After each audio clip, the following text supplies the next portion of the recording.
case, for sure.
Welcome to this week's edition of This Week in Perfect Team. I'm your host, DRC, and we are the show that provides instant community feedback for all new content releases.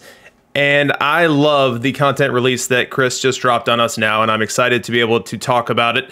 And joining me as always is the keeper of the sheet, your Kidneys.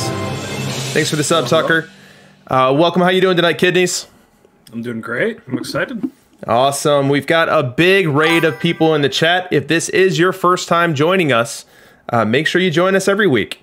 Every Thursday, we go through all the new content. We talk about how each of these cards is going to fit within each respective, and I'm trying to not say the word meta, but each respective competitive environment for each card. So we'll see how often I can successfully avoid saying the M word. How's the chat doing? We got a lot of people in there. Thanks for the sub, BB Freak. Yeah, glad to have so many people tonight. So we do have an awesome show for you tonight. We are going to do the cards as reference, but we're also going to do our OK Boomer, OK Zoomer session, which was a fan favorite from last week. And then we're going to finish the stream with our Dream Team pitching staffs, which is where Kidneys and I tell you who we would put in our rotation and in our bullpen where if we had all the cards. So make sure you stick around for that. Now, if you are new to the channel, you can check out our program schedule here. So Thursdays, we do this show. Sundays, I broadcast the Perfect League World Series, and I will continue to do so until my wonderful Naperville Nomads are relegated from Perfect League. As of last check, I was 59-41, so I'm feeling pretty good about my chances of re-upping my ability to do that broadcast on Sundays for not only this coming Sunday, but the one after that. So keep your fingers crossed, and hopefully we can build a Naperville Nomad army of fans out there. And then on Tuesdays, I do Reading Between the Lineups, which is the show where we look at the person behind the Discord persona. So far, we've had Walnut on the show. We had Mac Jack's 3-time champion last week. It's been a lot of fun. I think you learn so much about the people that we interact with in the Discord and we play this game with on a daily basis. Make sure you check that out. This coming week, I'll have Quanta Condor on there, one of the leaders of BFF, Perfect League champion himself, free-to-play player. Definitely make sure you don't miss that. So with that out of the way, let's jump in. So first, we've got DARIN ERSTAD. And when this card dropped, I loved it. Bronze is the one level of tournament that I've played a ton of. I still play it today. I'm spamming best of 7 bronze tournaments every second of every day if I can. And I know that this card is going to make a dent into that competitive landscape. I think that Coco Crisp is put to bed. Once you have ERSTAD, you no longer need Coco Crisp. This card hits better than Coco on both sides. It's going to make more contact. And then from a defense perspective, look down at our glove similarity score, and our most similar glove is Coco. And it's nearly identical. Only deviation being that 1 point of arm. So this card's going to hit more. It's going to play the same defense. So it's absolutely a smash winner. But what do you think, Kidneys? Rest in peace, my boy Coco. You were loved. I loved Coco growing up as a player, and he was my favorite center fielder when I started playing bronze tournaments at the beginning of the game. But this card is just a fantastic hit for bronze tournaments. I think it's a must run. It's got all the right marks for me. It's got a killer 100 range in center field with that great crescent shape I keep bringing up, where you got the high contact and the very high avoid Ks with a low power for an excellent contact profile. It's got good speed metrics with great stealing. It's just going to be an all-around must-have bronze card for tournament play. Yeah, completely agree. And shout out to West in the chat for all the subs you just gifted out. Thank you so much for supporting the stream in that way.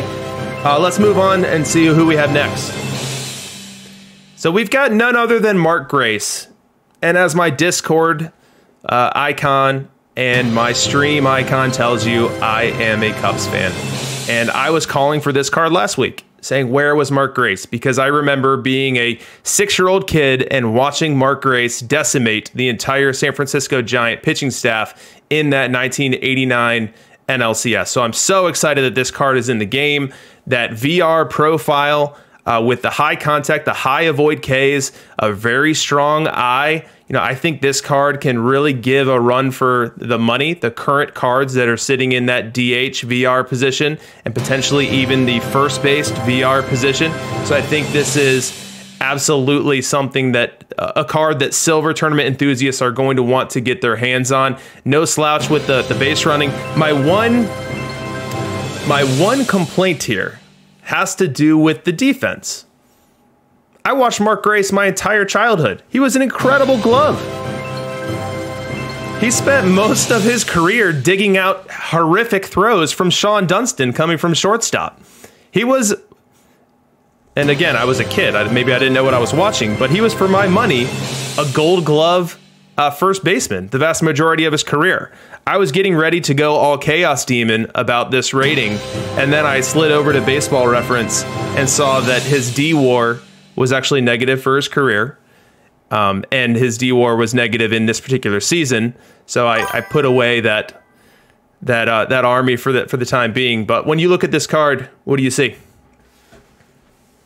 So I'm getting feedback from Mr. Frog. Wait till next year right now about him, and he says probably not his favorite first base for Silver Tournament, but certainly an interesting option with kind of a deeper pool of guys like Greg Jeffries and Wade Boggs, where he's a more splittier kind of option, but definitely has some utility in kind of a tournament setting, and you could certainly probably run him as an option there.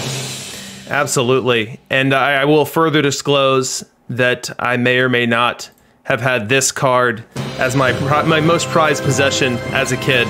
And so I will fully disclose that I am likely very biased when it comes to this card and his defensive rating for what it is or is not. But all things said, this is my favorite of the whole content set. Card number 2 is what comes in as the DRC favorite of the set. I'm so excited this card's in the game. This card, if I get my hands on it, might just pull me back into silver tournaments to go get beat up by Wait Till next year. But we'll see. I need to pull one of them. All right, moving on. We've got Steve Garvey. Steve Garvey, and thanks everyone for all the subs. I'm really impressed at what's going on in the chat over there. So thanks for all the support, guys. So we've got Steve Garvey. And Steve Garvey is a right-hand batter, another first baseman with not so great defense here. This guy is the opposite side of Grace here, so he's going to be a little bit better against left-handed pitching.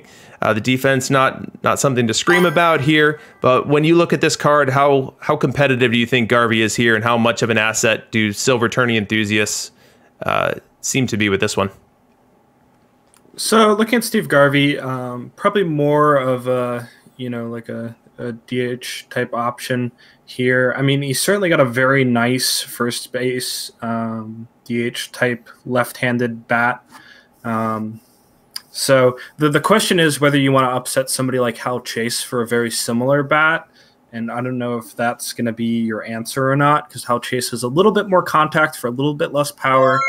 So it's probably going to be a preference call. Hal Chase also has better splits. So it's really going to be a preference thing. How do you want to play it? Probably worth experimenting around, seeing what you like, what better fits your build, and going from there. Yeah, and when I'm working on the positions, the really heavily offensive positions, first base, DH, I typically like to see a bit more eye. I don't want their entire value to come from their contact profile. I want them to be getting on base at a clip that's going to really give them a competitive OPS. If this guy is someone's going to come in with a 300 OBP and needs a 500 slug to get to 800 OPS, that's normally not my cup of tea. But we'll let the silver tourney enthusiasts and data extractors determine where this one lands. Moving on, we've got Nelson Cruz. Nelson Cruz of the Texas Rangers. It's unbelievable he's still playing today and is such an incredible bat. Somehow aging like a fine wine in real life. But this card here, it's a high silver. It's one with not atrocious defense with that 72 range, although we'll get to that in just a second. But I'm not sure about the combination of contact profiles here, and if anything is really standout to force people to throw him into the outfield mix. But what do you think? Right. The problem with Cruz, from what I understand, is that Willard Brown is just a really, really good corner outfield option for silver tournaments, and that he doesn't just quite outclass Willard Brown. So he's certainly not a bad card. He's okay. The contact profile, like you said, it's a little low on the avoid Ks, a little power heavy. Defense isn't bad, right? Like 72 range for silver is probably passable enough in the tournament, and he has stock defense on both sides. Is pretty nice for utility's sake.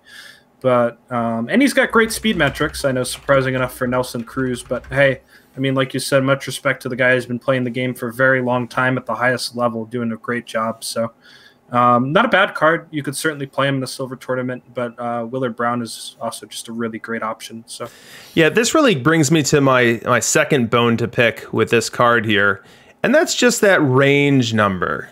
So what plays have we seen Nelson Cruz involved in that might give us insight into what his range is or is not? Now, as a Cubs fan, there's nothing that I love more than seeing the St. Louis Cardinals struggle, and there's nothing that I love less or hate more than seeing them do well.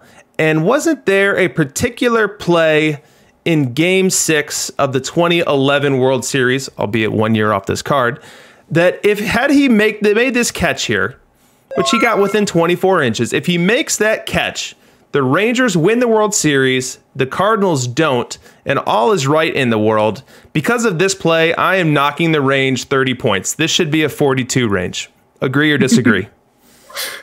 Disagree, because his baseball reference actually has him as a 25% higher range than league average for that year at right field, which is crazy considering his size. So go Nelson Cruz. Something must have changed between 2010 and 2011 that had a World Series fall into the lap of the St. Louis Cardinals undeservingly.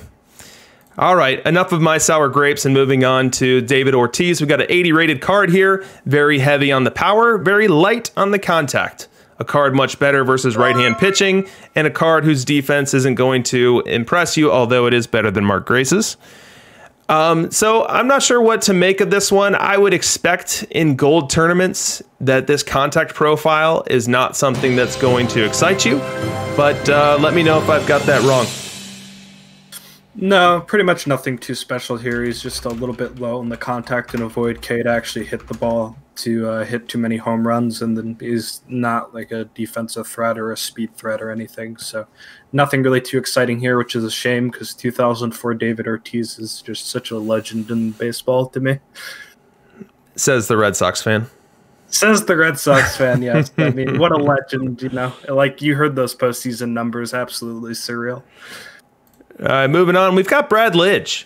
And as I was entering this card into my similarity score engine, the most recent relief pitcher that I'd put in there was a different Brad Lidge.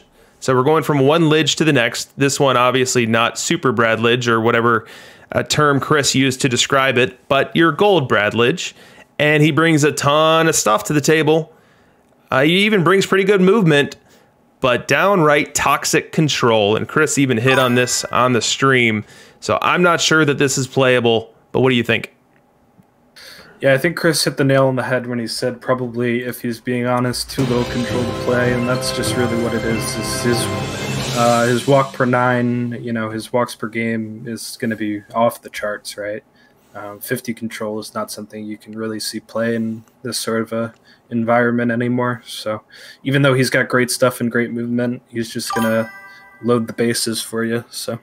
And one of the things that we're going to be talking about towards the tail end of the stream that I really want to get into is where you can hide a pitcher like this if you have to hide one. And I'm not talking specifically about this 84 Brad Lidge, but I'm talking about some of the stronger cards that are currently played in high levels today that do have weak control. Like, do you really want that to be in your closer spot? Do you want that to be in your setup spot? Spots that are going to be having high leverage innings and be pitching with the games on the line? Or is there a better spot to that? So I'll just leave that as a tease and we'll talk about that later.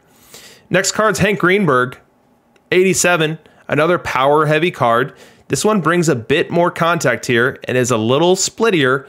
So versus left-hand pitching, he's bringing a pretty strong contact profile to go with a very strong power profile, but the avoid K problematic again here. Defensively, a first base only, depending on the gold landscape today, maybe even DH only. But what do you think of this one? So I'm actually into this one. And this is a very opposite kind of card for me to like. But the fact of the matter is, as much as I dog on power and gap power for not being the best stats on a card, they still have value. And 124 power for a card against lefties in a gold environment is a lot, right? And with 75 contact, he should be able to hit quite a lot of home runs as a first baseman versus left-handed pitching. So he's, you know, something you could play around with in a gold tourney environment and see if you like him, if he fits your team, if you need a little bit more pop. Maybe not exactly the highest, you know, tier card on the list, but he can play. I certainly think he can play. So it's a matter of, does he fit your build or not, right? Yeah, and I think one thing to look at, and we haven't talked too much about the similarity score tables yet. I know we'll be talking about them more later. But as you look at who he most similarly compares to versus left-hand pitching, these are all diamond cards. There's a perfect card here. So that certainly bodes well for how he could be deployed in a platoon environment. Now, he is giving a void K to most of the cards on this table, but he's taken some power. He's taken some gap. He's even got some eye on this Parish card. So I think it's interesting, and I don't know that I'm in a position right now to tell you yay or nay as far as if this is going to be a hardcore card that everyone wants, or one that might get tried out and let the data determine how competitive it will be. Moving on. It's just going to be a matter of seeing if the avoid case can hold up, right? And that's about it. So it's just going to be a play and see. Yeah. And now we move on to a card that I think would actually match up pretty well for the hitter. So Hank Greenberg. I think Hank Greenberg could do pretty decently against Christy MATHEWSON here, who's really a reverse split starting pitcher here, whose bugaboo, whose weakness is movement, specifically movement versus right-hand batters. Now, this card does somewhat closely mirror the 100 MATHEWSON we have, just in terms of how the ratings fall here, where it's reverse splits, pretty significant reverse splits here. It does have pretty good pitch value on the screwball, so you could likely expect a stuff boost as you move this to the pen. It's got the ground ball tendency profile, which we know a lot of people, especially people with the gold Aussie, can make good use of here. What do you think of MATHEWSON? I think he's excellent. I think he's probably one of the best gold pitchers in the game.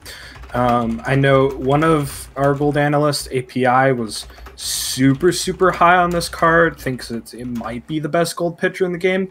And one of our other ones wasn't as high, but compared him to Oral Hershiser, who is one of the best gold pitchers in the game. And they're very similar. The trade is just some movement for some stuff. But I think it is MATHEWSON favored. I think this card is like going to be a must run. I mean, the question is just going to be, can you afford him with how much he's going to cost between being a playoff card and being such a good gold card? But no, I mean, he's got 92 stamina. He's a ground ball pitcher. He has reverse splits. He's got good control. He's got amazing stuff. He's going to be a little bit weak to power. That's his weak spot, right? But just overall is a really solid card. Maybe even a card that can see play in cap tournaments, depending on his avoid K. I don't know what his avoid K looks like, but I mean, 44 contact is probably playable enough as a flex. So it's just an interesting card. Yeah, I like it. We'll move on to Bob Gibson. Bob Gibson, a 93 rated card, and very split heavy here. We're talking 15 plus on the stuff, and then 11 on the movement, and 4 on the control. So really a card you'd only want to face the same side hitters. But given that it's a diamond, it's got to compete with all the other diamond cards to compete for its spot on diamond tournament rosters. And I think as you look at Diamond League rosters, Gold League rosters, Perfect League rosters, it's going to be real hard for this Gibson card as currently constructed here to make a dent. With the pitch values the way they are, I wouldn't expect much of, if any, stuff boost going to the pen. So I'm not sure that this card has a home. But what do you think? Yeah, it's going to be hard to find a place for this card. I mean, it's very split heavy, which means you want to play it out of the pen. But even out of the pen, I mean, it's just so weak to left-handed pitching, and it's not that strong versus right-handed pitching either enough that I probably would want to play it. So I just don't really see anything too special out of this card. Excellent. Moving on, we've got WAITE HOYT. And WAITE HOYT is interesting in that he's a movement-rich pitcher. Low stuff, low control, high movement. It is a diamond card, so gold tourney's out of the question here. I don't know that I've seen this profile be successful. I'm trying to think of any other competitive cards that really fit this dynamic here, and I can't really think of one, but what do you think of? I mean, this profile was like sort of successful last year. Super high movement kind of trumped everything, and you could do something with it. But this year, not so much. Control is kind of king, and you can't really do too much with it. I mean, when you see his best comp V left is a good silver card, but it's a silver card. You know, you're not looking at too much as a diamond card in the tournament realm. Yep, that's a great point. Moving on, we've got Alan Trammell, and I absolutely love this card. I think this was arguably the best card in the set because Mark Grace took my fave. I didn't have it to dole out twice here, but I think that this card is going to definitely be a force in the diamond tournament world.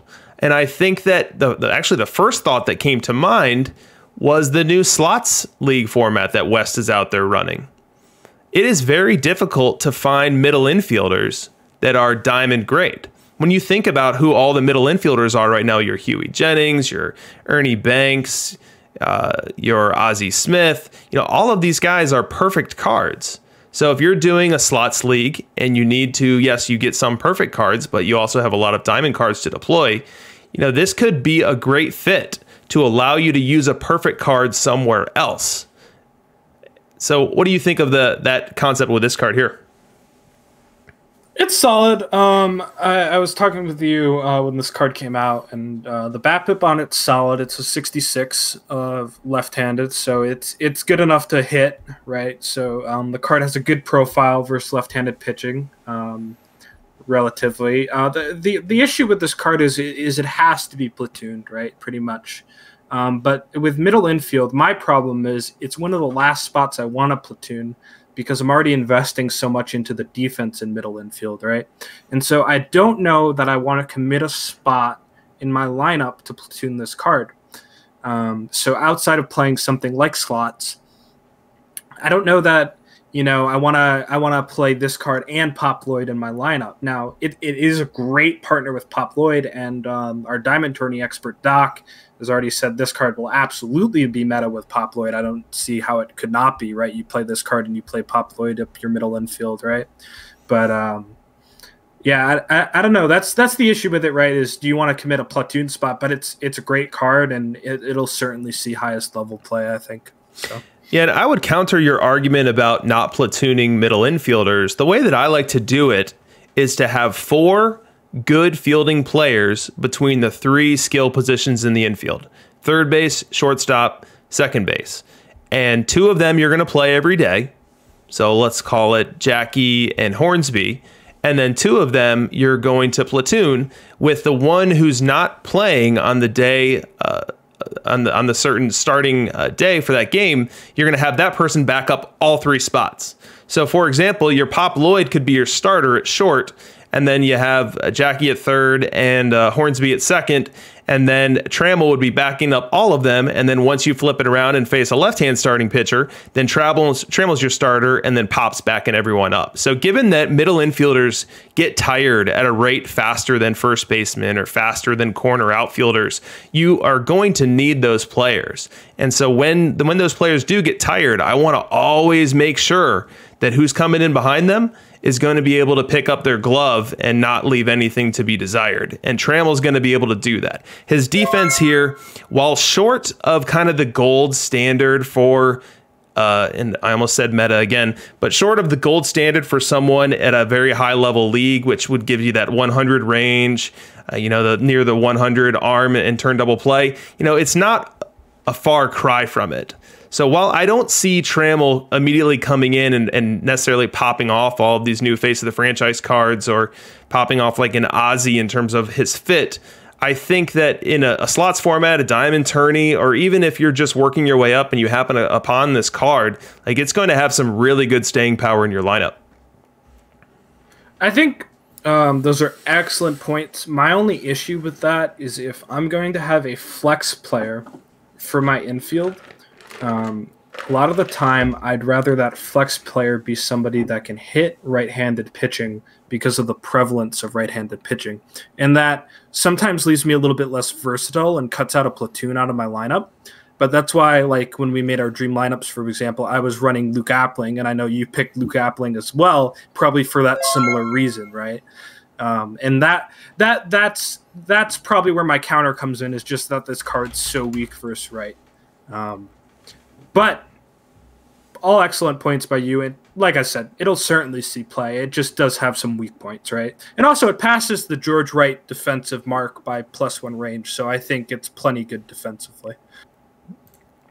Very good. We move on to Lou Gehrig. This is a card that has been long awaited. We've been waiting to see when the peak Lou Gehrig would make it, and it made it here tonight. It's got playable defense. So previous versions of Lou Gehrig have really been defense only, and thanks to the new subs in the chat there, really appreciate the support, guys. So it's got playable defense at first base, and it's got a bat that would have popped off the page pre-Face of the Franchise, but does it work post-Face of the Franchise? So let's jump over to our bat similarity score. So what you guys are looking at here, for anyone that's new to the stream or hasn't seen this in the past, is we're looking at the most similar batters to this batter based on their ratings.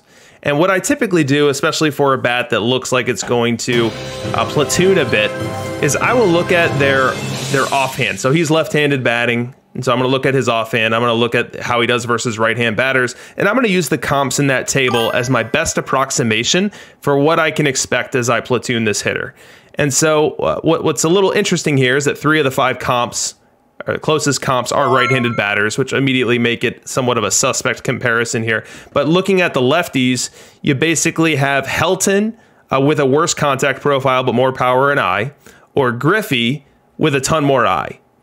And neither Helton nor Griffey are lighting the world on fire right now from a high-level league standpoint. And when we give this feedback, we are talking about your most competitive diamond leagues. We're talking about the perfect league. This card's going to absolutely wreck a silver league, a gold league, really anything below there. But at the very highest levels of leagues, this rating profile, I question whether it can return the excess value needed to occupy a first base spot or a DH spot. But what do you think? Right, that's the question, is just like, how can this card hold up against the highest level, right? And I'm running numbers on it right now, and it's good v right. You know, it's a left-handed batter. It's got high contact. It's got okay avoid K. It's got a lot of pop in the bat. It's got okay eye, but it's just going to struggle a lot in V left. And I know you're looking at that right now, and if you're a newer player, well, you see a lot of blue numbers and you see a very big power number, and you might be wondering, why is it going to struggle V left so much? Well, the problem is that right now, how the game has currently evolved, is that the avoid K number is pretty much your most telling number on a card, other than maybe the contact number. And avoid K is basically how often the bat can connect to the ball and get the ball in play. And if the avoid K number is very low, your card just strikes out instead of making contact with the ball. And so against left-handed pitching, he's just not going to get a chance to put the ball in play. He's not going to get a chance to hit a home run, and he's just going to strike out a lot. And so he's going to be, while he'll be a very powerful card versus right, he's going to be a card that's very easily exploitable. Yep, I think that makes sense. Moving on, we've got Josh Beckett. And Josh Beckett is another card that brought me pain and suffering. He did it in a Marlins uniform, and he did it in 2003 when he was a big part of that Marlins team that upset the Cubs that went up 3-1. But the more I talk about that, the more likely I am to come to tears, so I won't bore you guys with any more of that. But this card here is really interesting to me. It's got your high stuff, kind of vulnerable movement, but good control profile. It is a ground ball pitcher, which is good to see. The pitches here tell me the stuff boost in the pen's not going to be too significant, if anything, given that it's 5 pitches and only one of them is rating up near 100. And what I really found interesting about this is that it seems to be an other-handed Rube Marquardt. So as you look, Rube is his #1 comp on the general table, and Rube splashes on both his VL and his VR profile. Like, he's basically Rube Marquardt who throws right-handed. And Rube is someone who is still used a touch in the Perfect League for teams looking for an extra left-handed arm. Given the prevalence of right-handed arms, I don't know that the same could be or will be said about Beckett, but I found that comp pretty interesting.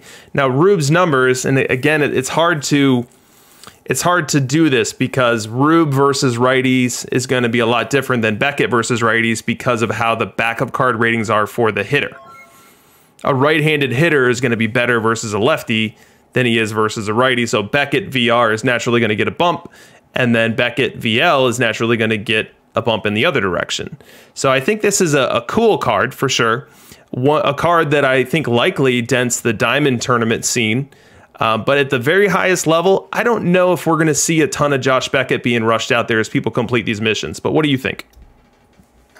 So the Marquardt comp, if I said that correctly, is very interesting to me because it's one that I overlooked when I was trying to evaluate this card.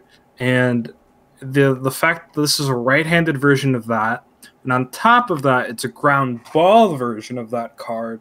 And it's a card that it's a shame because if this was a pre-face of the franchise card, this card sees a ton of play, in my opinion, in a lot of areas, right?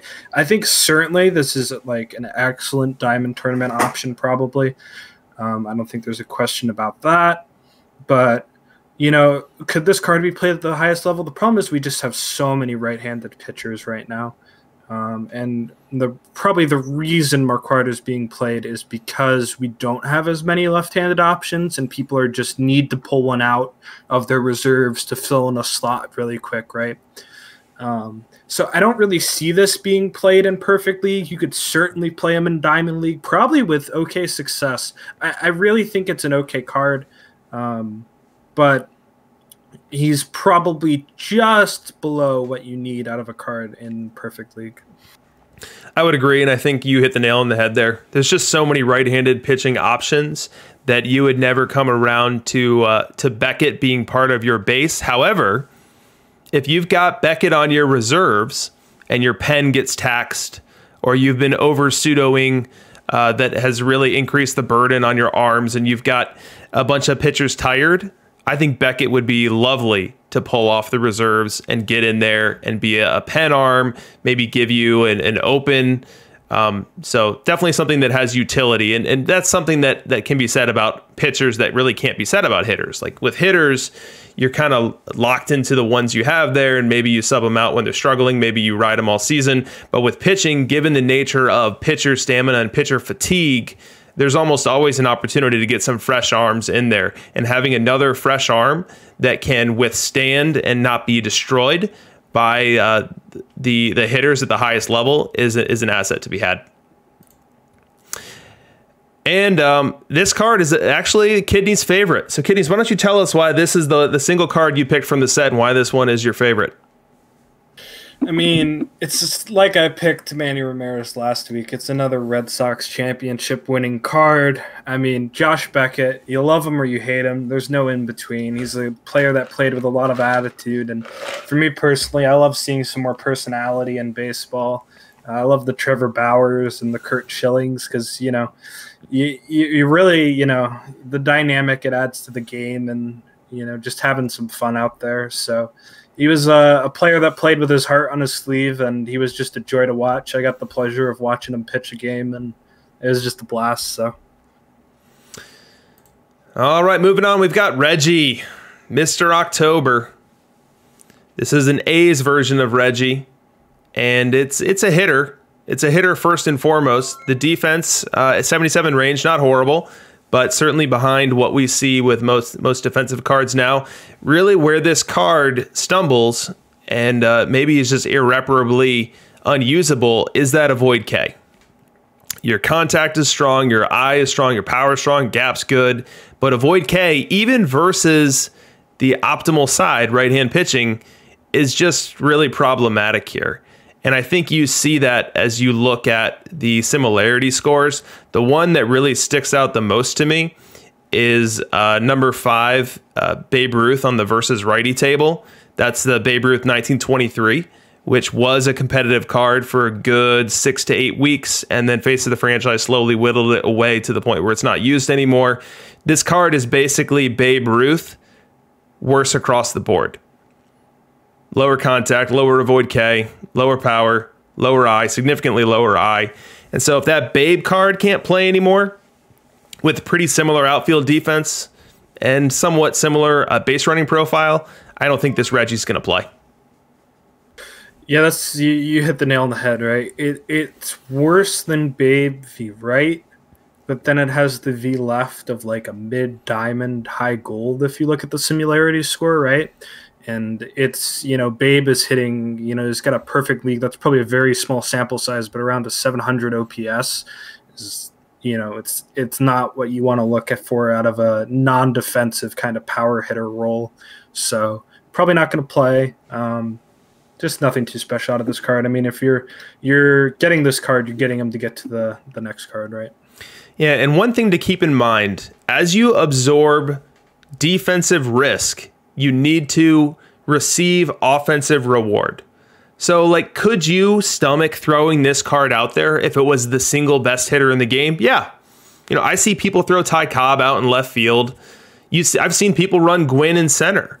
And if the juice is worth the squeeze, if you're getting offensive value above and beyond, significantly above and beyond what you could get out of that position, you know, maybe you can stomach a glove that's not all that. You know, we saw for 12 weeks no one running Jackie at second, and then once Hornsby gets on the scene, Jackie's all of a sudden back at second. And it's all about building a team that's going to maximize your war generation, maximize your ability to compete. And so when I say this card can't play partly because of his defense, it's the combination of the weakness at defense with the lack of expected value from bat. I'm okay with any defensive profile if the bat is going to provide excess value, and in this case, that's just not the case. Moving on, we've got Andy Pettitte. And this card is really, really cool. I think this card is cooler than all of you guys are thinking it is right now. And the similarity score should tell you some. I mean, this guy compares to players that are played all over. You've got 3 Maddox cards on his general. You've got another couple Maddoxes on his VL. You've got a couple Maddoxes on his VR. The ones that aren't Maddoxes are Pete Alexander, who can still hold his own. Tom Glavine, who's a new card, who's doing very well. Jerry Rice, who hung around for a very long time. Like the comps are, the similarities are good there. But I noticed another thing when I saw this card come out, and that's that this is basically a mirror Maddox. So that might be a little difficult to read because I did flip it. But as you look at this profile, and this Maddox that I'm mirroring right now is Maddox 100, the legend. So not Face of the Franchise, not SE, not 97. This is the 100 Legend Maddox. And it's very, very similar. So whereas Andy Pettitte on his strong side, and that's the reason I reversed this, because I want to compare strong side to strong side. So on Pettitte's strong side is 102, 96, 102. Maddox's strong side is 103, 95, 105. And then on Pettitte's weak side, he's 97, 90, 98. On Maddox's weak side, 96, 89, 102. So very, very close. I mean, a couple points here, a couple points there. The difference being Pettitte is a lefty. Maddox is a righty. When Maddox gets to go out there and take his start every 5th day, he's going to face more righties in that lineup than when Pettitte goes out every 5th day and takes the ball, where he might only be facing Cobb and Gwynn. So I don't know that the results are going to mirror Maddox, but from a ratings perspective, very, very similar. Now, something to keep in mind, look at these pitch values. Not only are there 6 pitches here, but none of them rate highly, which means that when you move this card to the pen, not only are you not getting much of a stuff boost, I would bet you're actually getting a stuff reduction. So the pen is not an option with this card, but if he's able to perform similarly to 100 Legend Maddox, just being a lefty version of it, you're going to be just fine having him in your rotation. But enough about me, or enough from me. Kidneys, what do you think? You touched on a lot of great points. I think what this is going to come down to is, do you want to be playing left-handed starting pitching? Because like you just touched on, you can't play him out of the pen, right? I mean, you can, but you're not going to get a lot of benefit playing him out of the pen compared to a lot of the other cards that you can, right? There's no stuff bonus, so there isn't a lot of incentive there. So do you want to be playing left-handed starting pitching? That's something we're going to probably talk about a lot more later tonight when we get into our dream pitching lineups, which we're going to do in a segment shortly after this. But, you know, so if you're somebody that likes left-handed pitching, if you're something that has your ballpark set up for left-hand pitching, I think this card is probably going to be up there as one of your top options or even a must-run option.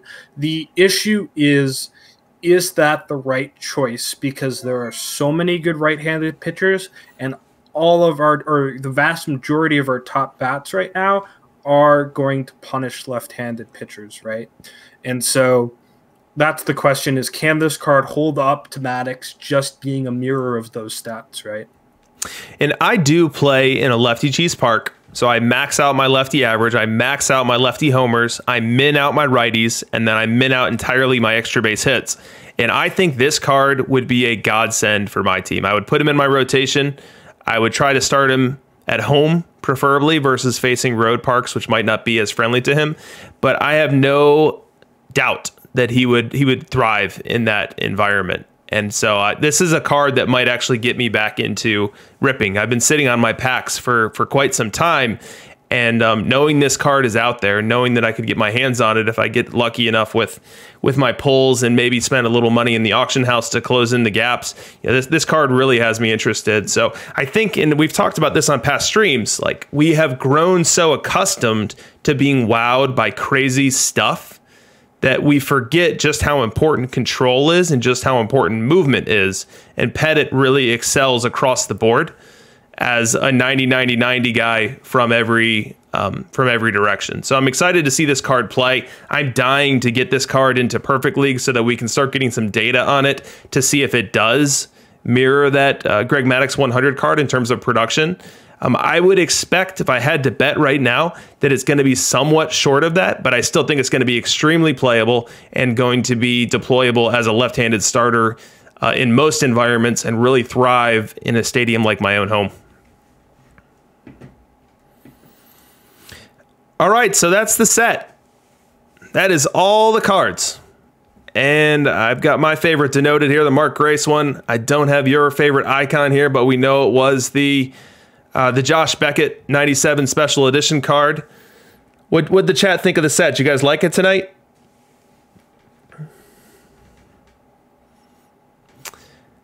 While you guys are providing your feedback there, let's move on to halftime. And what do we do during halftime of This Week in Perfect Team? A tradition that spans all of 2 weeks. We play everyone's favorite game show, Okay Boomer, Okay Zoomer. And this is a show where I show kidneys 3 things from the 90s. And he tries to guess their relevance or guess what they are. And he shows me a Zoomer meme from today, and I try to do the same. Now, for today's show, I was able to crowdsource all of these. So none of these are my own creations, but rather creations that I got from the Discord. So let's jump right in and see how he does. First one. What is this?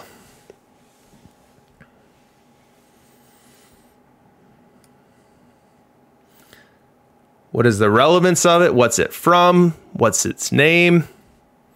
I have absolutely no idea what that is. Do you know what the object is? Well, I know there's a volleyball, and it looks like it's smeared with blood in the shape of a face, in kind of like a handprint. You're on the right path. Now, who would you say is one of the larger manufacturers of volleyballs?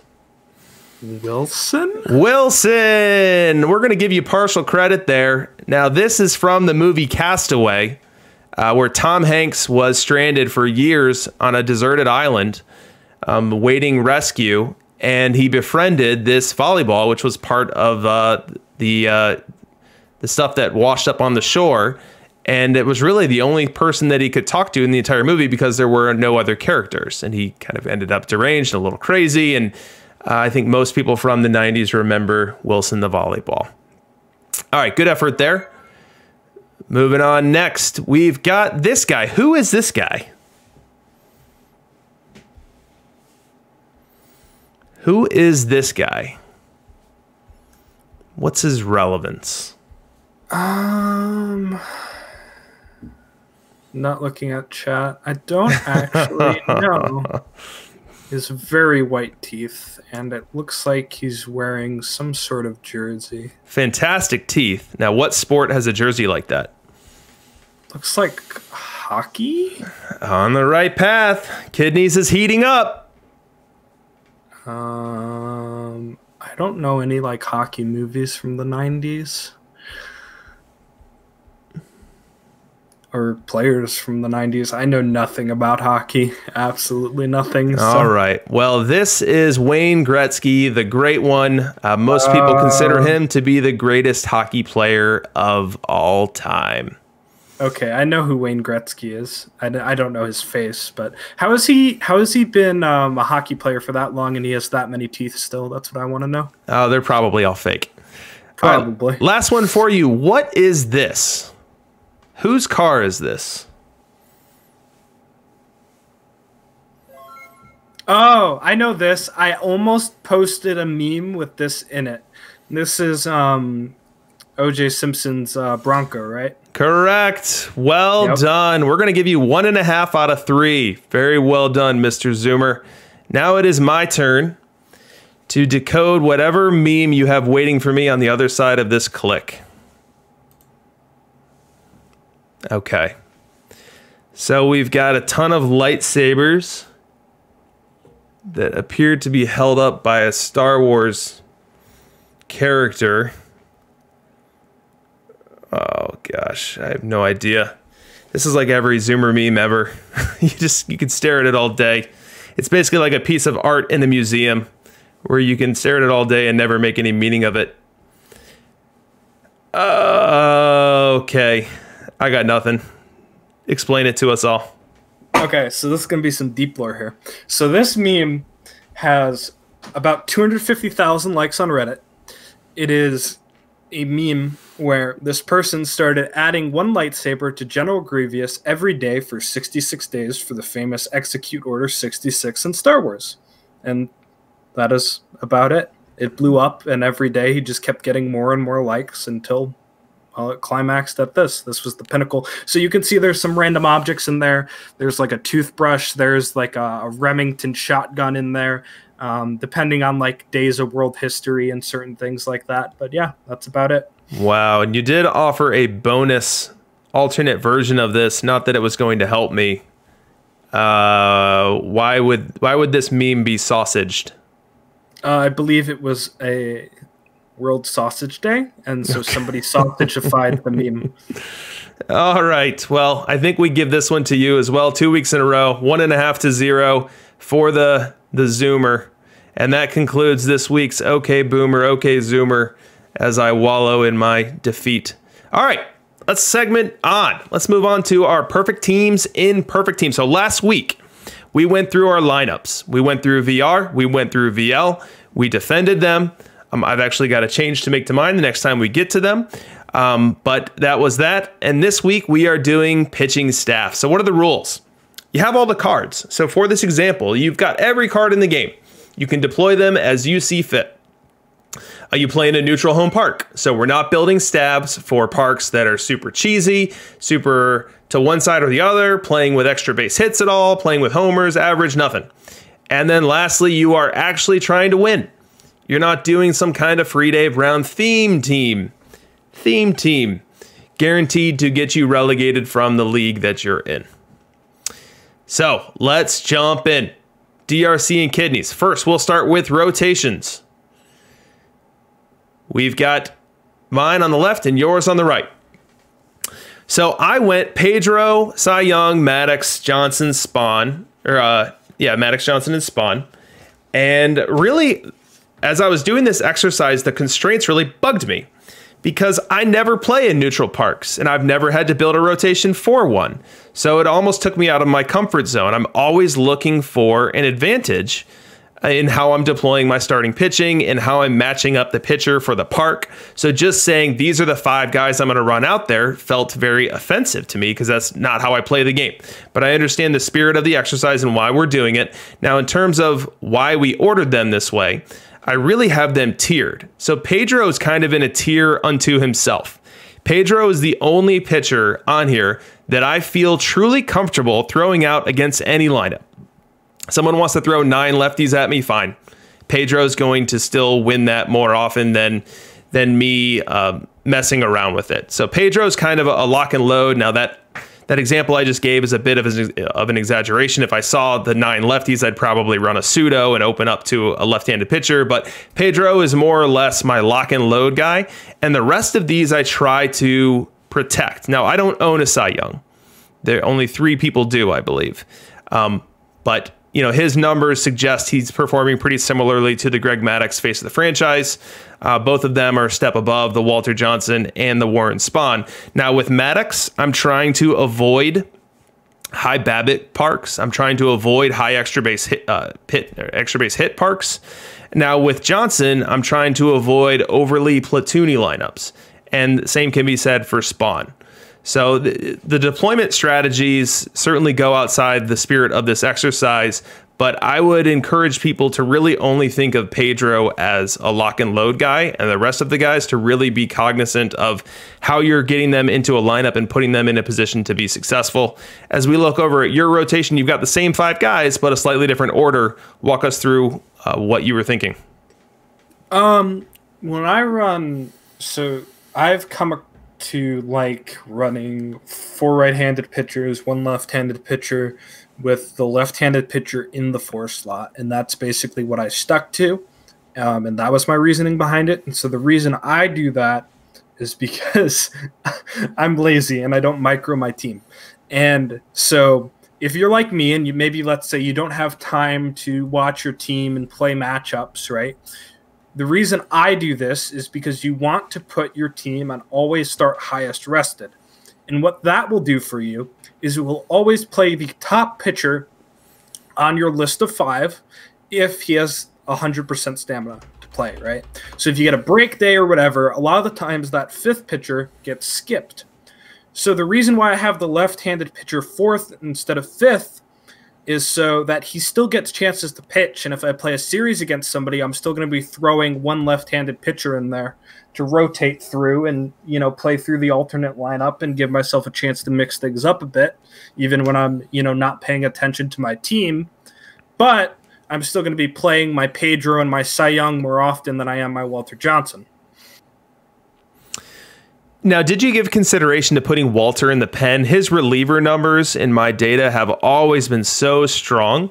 And I think once we get a full slate of starters for whatever the balance of the content plan is, I would guess that he'll eventually end up there because of how much his stuff boost is in the pen. For this exercise, I couldn't put him there, but I'm curious if you had that internal debate over whether you'd rather have Walter Johnson in the pen logging maybe 100 to 115 innings versus getting 5th starter innings with always start highest rested, which means he's going to get 5 or 6 starts skipped throughout the course of the year. Right. So for me, it was actually a toss-up, and looking back on it, I might actually go with Walter in the pen, but it's very close for me between Walter and Schoolboy Rowe. And I see some people asking in the chat, who would I put in if I wasn't for Cy Young, because nobody has him. And I would put in Schoolboy Rowe. But I just liked Walter's splits versus righties too much to not put him in over Schoolboy Rowe as a starting pitcher. And I think overall he's going to throw more innings for me, so I think it's more valuable to have him in even as the 5th starter. Perfect. I'm going to go ahead and make us disappear so we can see the rest of our table. And we move on to middle relief. So I went with Feller, Glavine, Cologne, and Lefty Grove here. And the Lefty Grove that I'm referencing is that rare Tourney SE, as well as the Bartolo Cologne here. Now, as it comes to building out a middle relief quartet, this is where I like to live dangerously. This is where I'm okay having a little bit of a deficiency from a control perspective, kind of relying on those high K per 9 guys like a Bob Feller, like a Dwight Gooden of yesteryear, like a Kerry Wood of yesteryear, guys that are going to come in and they can absolutely make a fire worse and walk in the world and lose a game for you, or they could come in and strike out the side and get you back into a game. You know, middle relief, the spirit of it is to come in when your starter has not bridged you to those late innings. And in those situations, I don't want to burn my best pitchers. You know, so I'm willing to gamble a little bit. Now, for this exercise, given that I've got all the cards, I didn't really have to gamble here. Feller is really the only one that I'd call a gamble.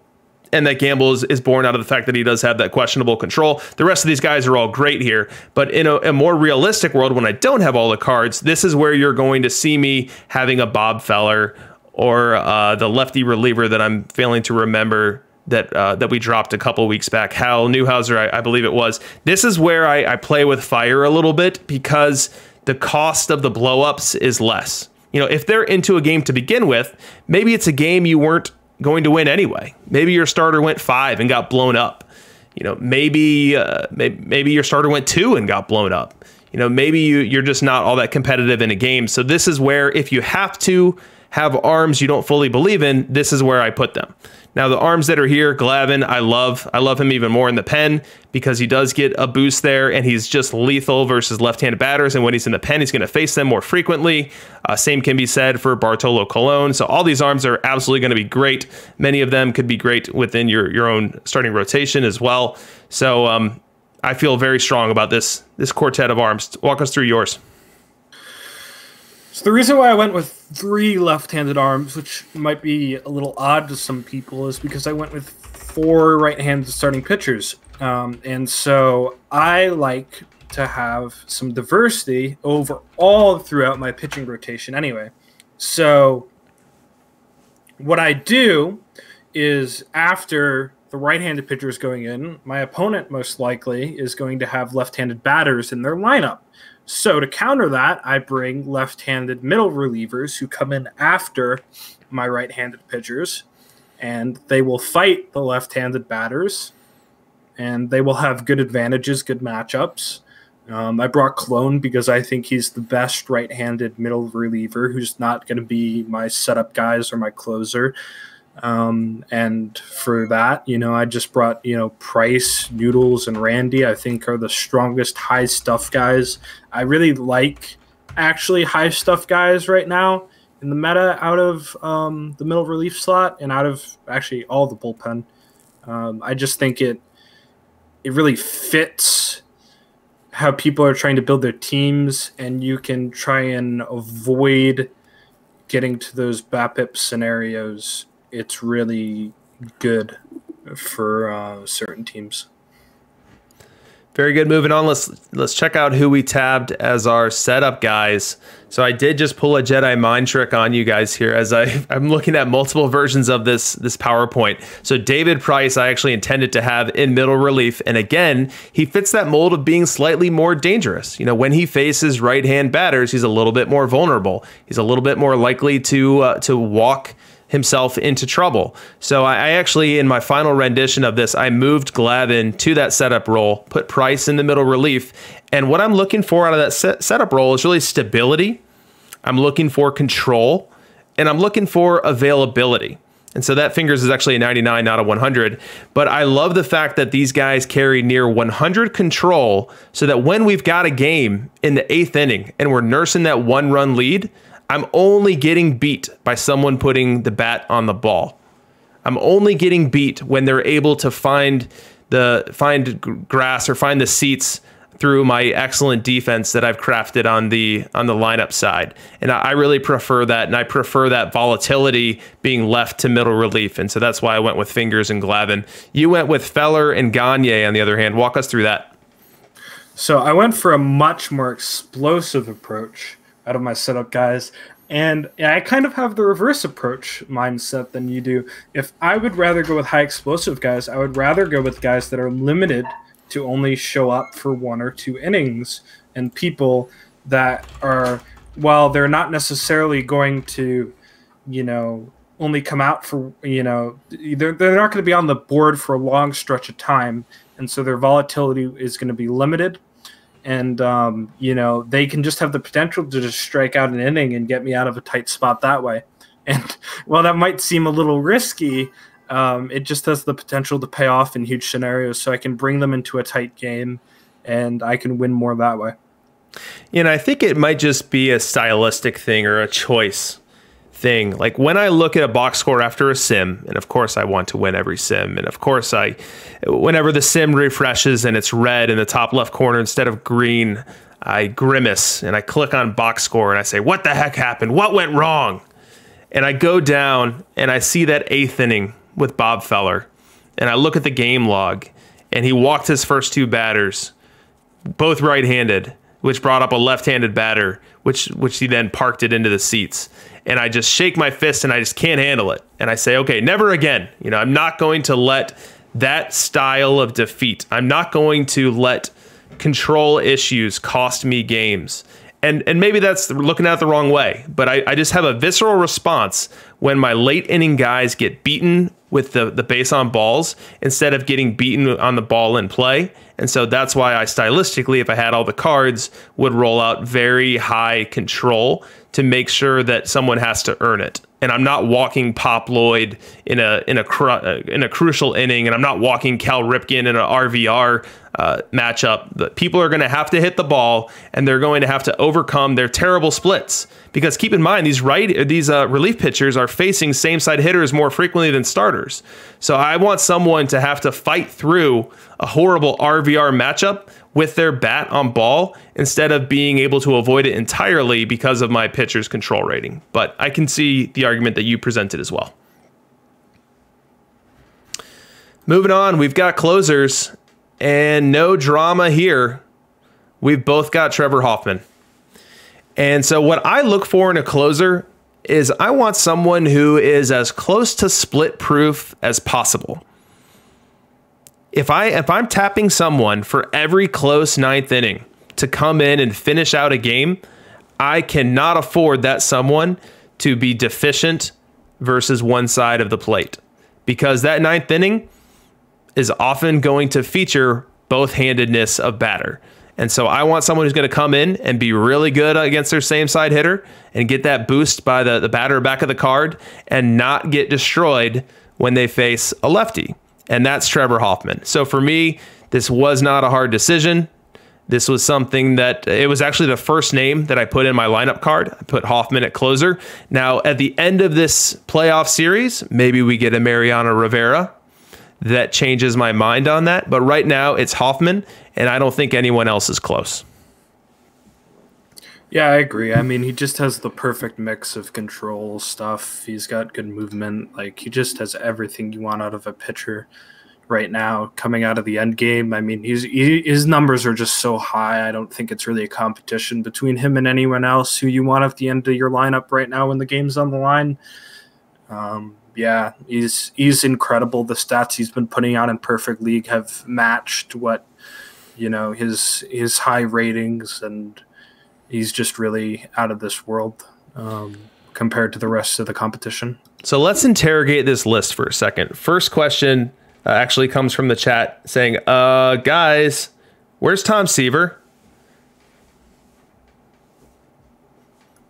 Yeah, I mean, Seaver for me, I had originally, but that was, and then I threw this list by a few people, and I had forgotten Bartolo Colon. And really, you know, this is dream team, right? This is, you know, you have all the cards, you have all the money in the world. Realistically, you're probably not getting Cy Young, you're probably not getting Colon, maybe not Noodles Hahn, right? So a few of those replacements, top of the line for me, Seaver's one of them, right? If I'm needing another right-handed arm up here, I would personally, in my lineup, the first thing I would swap out, if I'm being realistic, is Colon for Seaver, right? So I think Seaver's a great card. I think right now he's probably the best bang for his buck starting pitcher as well. So, like, if you're kind of a more budget player or somebody who's trying to get into the high level of play, go get yourself a Face the Franchise Seaver. He's just great. So he's my ace on my personal team.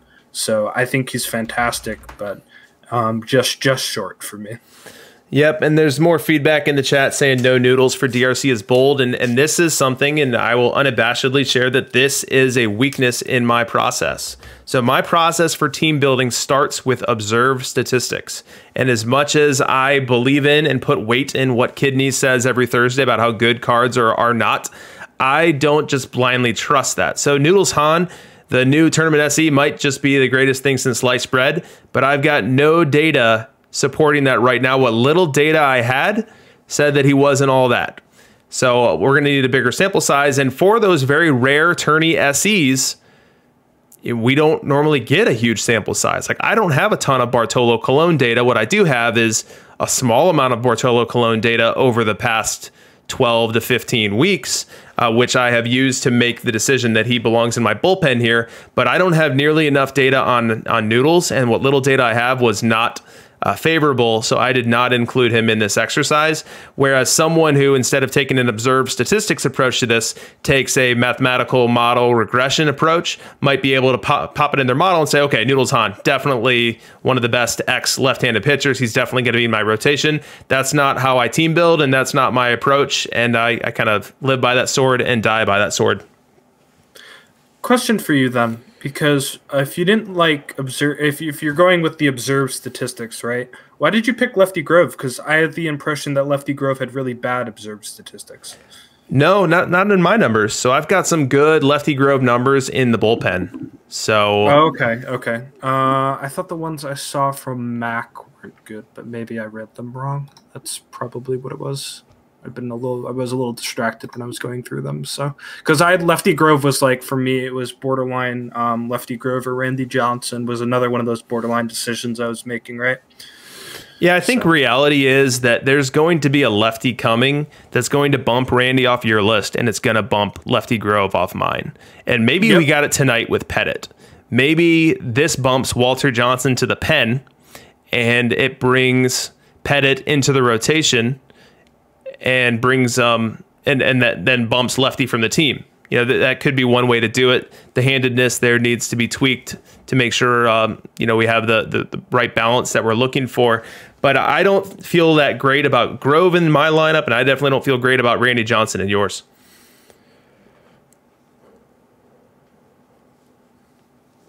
So Mac is in the chat saying I'm right about Lefty. Just a heads up. Well, then we're gonna have to fight after the stream. One of you guys is wrong.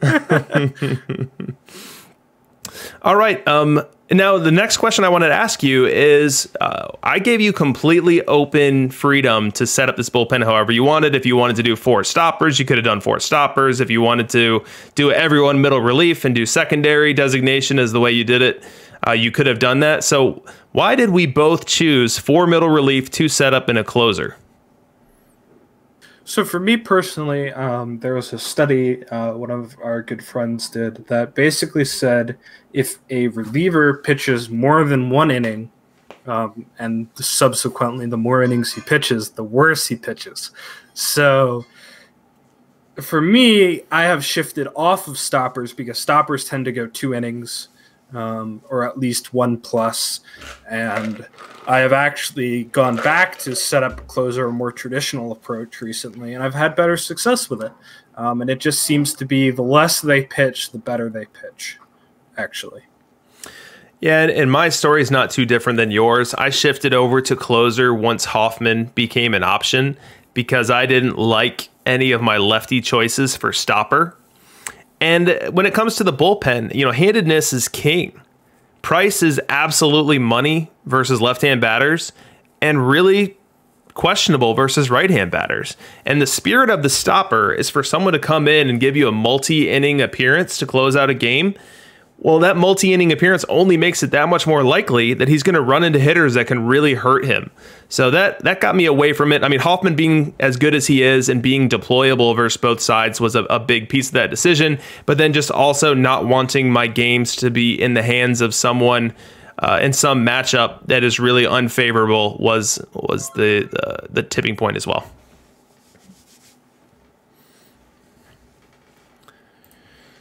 All right, so these are our teams. These are our rotations, our staffs. I do expect this to change over time.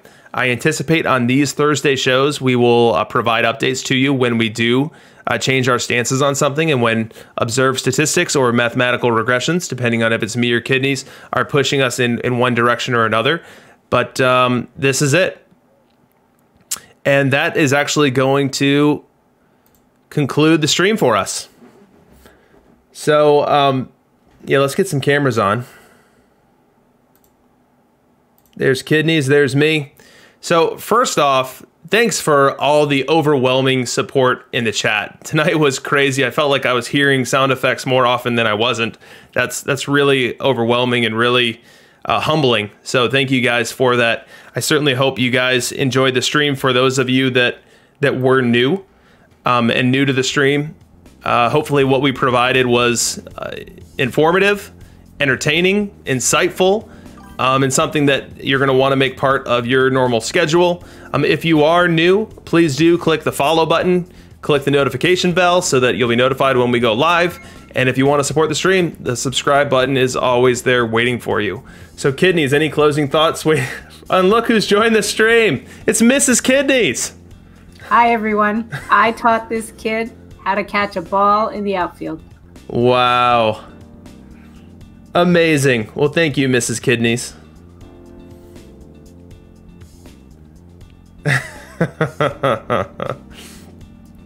Well, I wasn't planning on having a special guest tonight, but I'm so glad that she made a cameo appearance. I can see her immediately rocketing up to =1 on the stream popularity charts. So that's something that Kidneys and I will have to battle with. But Kidneys, any closing thoughts from you before we say goodbye here?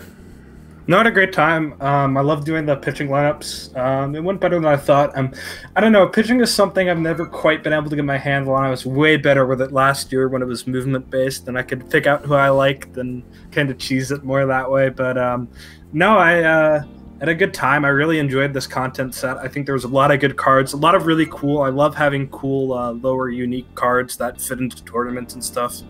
It's always very fun. So, no, it was a great set, great talk, and just really enjoyed myself. Like I said, if you guys are new, make sure to hit the follow button. DRC's got lots of great content every week. So, yeah, make sure to stop by the stream and say hi. Yeah, and I think this content set was awesome. I loved it for all the reasons that I shared tonight. But I really think next week is going to be a new thing entirely. I think we'll get more good cards within the 15 cards of the set. But then topper time, I think we could see some really, really big and impactful cards that's going to really amp up pack ripping and amp up the thirst to get those cards into perfect league lineups. And that's when the games really begin. So you definitely don't want to miss next week. And so we'll look to join you guys then. Be sure to tune in on Sunday for the Perfect League World Series. Be sure to tune in on Tuesday for my interview with Quanta Condor. And of course, we'll see you next week at the same time, same place. And with that, signing off. Thanks, everyone. Bye, guys.